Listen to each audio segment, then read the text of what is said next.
Hey guys, so today I'm going to be reviewing the NutriMill Artiste Mixer. This mixer was sent to me by NutriMill. The link to this mixer will be in the description box down below, as well as a coupon code to save additional money off. Also, mixer is on sale until July 17th. If you guys do catch this video before July 17th, 2024. NutriMill did gift me this mixer, but this review is not at all sponsored. Although I do make a small commission if you guys do use my link in the description box down below at no additional cost to you. Thank you guys so much for your support. But I will be giving my honest opinion of this mixer. I have also used the Bosch mixer as well, which is very similar to this one. This one is more compact than the Bosch. The Bosch, I believe, can do anywhere from 1 to 7 loaves, and this mixer does between 1 and 4 loaves. So in here I already have my ingredients. I'm making 2 loaves of bread, and you can find this recipe linked in the description box down below. I'm making my super soft sandwich bread recipe. So this mixer comes with the bowl, of course, and the dough hook, as well as these beater attachments.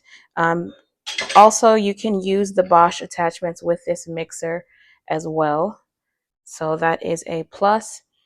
So I'm going to go ahead and knead these loaves. I have used this mixer already, but I did want to do a review and demo for you guys of the NutriMill Artiste. So let's get started.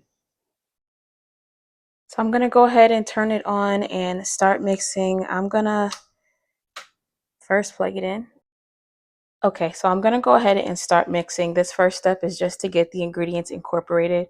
I do not have my salt or my yeast in here yet. This is my flour, oil, water ingredients. Again, the recipe will be in the description box down below. So I'm going to go ahead and get started on a low speed just to mix the ingredients. One thing I do like so far about this mixer is the wide open bowl. It makes it very easy to get all of the ingredients inside even while it's mixing. And another part that I forgot to mention is this part that goes over the top. I typically take it off, and I will explain why in just a moment. Okay. All right, so that's mixed together. I will put this on while it's resting. I'm going to let that rest for 15 minutes. So I do like that it comes with a cover, but I don't tend to knead with the cover on. And the reason for that is that dough tends to overproof more easily when the top is on and when it's covered. While it's kneading, the temperature of the dough will increase from the friction. And with the top on, it holds in the heat. So sometimes your bread can easily overproof that way. If you do like to knead with the top on the entire time, I would just either completely remove the first rise or just cut the first rise shorter than usual, just to ensure that your dough does not overproof. So I'm going to let this rest for about 15 minutes and then add in my salt and my yeast. Okay, so my dough is done resting, so I'm going to go ahead and add in my salt and my yeast and take the cover off.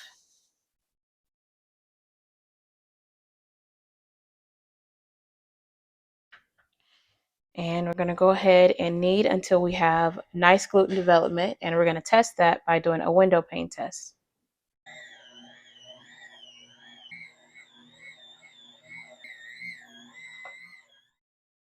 Okay, so we've been kneading for about 6 minutes now. I'm going to check for window pane. I think we're almost there, but not quite there yet. Um, I do want to note that it's not the quietest mixer, but it's also not the noisiest mixer. So we have a pretty decent window pane, but I do think it could be just a little bit better. I could really stop here, but you see how the dough still looks a little bit shaggy? I want it to be a neater ball. So I'm going to let it go just a tad bit longer. The better the gluten development, the better rise you will get out of your bread, as you can see there. That is a really good window pane. If you are here, you can stop. But I'm just going to keep going just a little bit longer and see what happens. Let's see how the dough changes if I just go a little bit longer. I'll give it another 2 minutes. We'll see.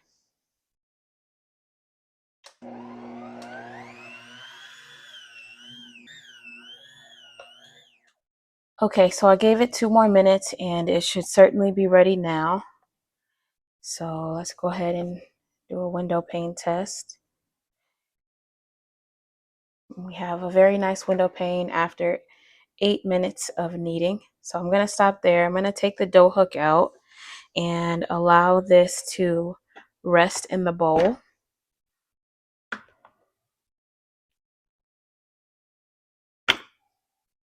So something I do want to note, as far as cleaning, this can be a pain to clean. That's one of the cons of this mixer, I find. And also cleaning this middle post can be a con as well. So if you're someone that doesn't like a lot of parts to clean, you may not like this mixer, but I do believe that it's still worth it because you get a window pane very quickly with this mixer, so long as you don't allow your dough to overheat. So if you're doing larger batches, you run a greater risk of your dough overheating. Larger batches, they tend to rise and proof faster. So that is something to be mindful of. But yes, there are some extra pieces to clean. So when it comes to cleaning, you do have this piece, you have the bowl, as well as this metal part in the middle comes out. And so that is something to be mindful of. And if I take the bowl off, you can see this part as well. This is also something you want to be sure to keep it dry. And if it does get wet, make sure you dry it. And so you can see this metal piece, if I were to pull it, it does come through the bowl and come out. So if you don't like a lot of pieces, that may become bothersome. But again, I do think that it's worth it for a mixer that is very strong and can knead dough quickly. So I'm going to leave this in here and cover it for about, it's been taking about 30 minutes lately for my loaves to rise. I'm in Georgia and it's pretty warm here. So sometimes it can be even 20-25 minutes. So I'm going to let this rise and double and we will be back here in a moment. It has doubled in size, so I'm going to go ahead and take it out of the mixer bowl. This part is sped up, but if you'd like to see my full bread recipe, I do have a video on my channel for that. I will link that in the description box down below if you guys would like to check out the full recipe that I'm making here. Here are my loaves at the end of the second rise, ready to go into the oven. And here are my loaves coming out of the oven, and as you can see, they rose very, very high. The better the gluten development, the higher your loaves will rise, and the softer your loaves will be as well. Here I am slicing one of the loaves. You can see it's very soft.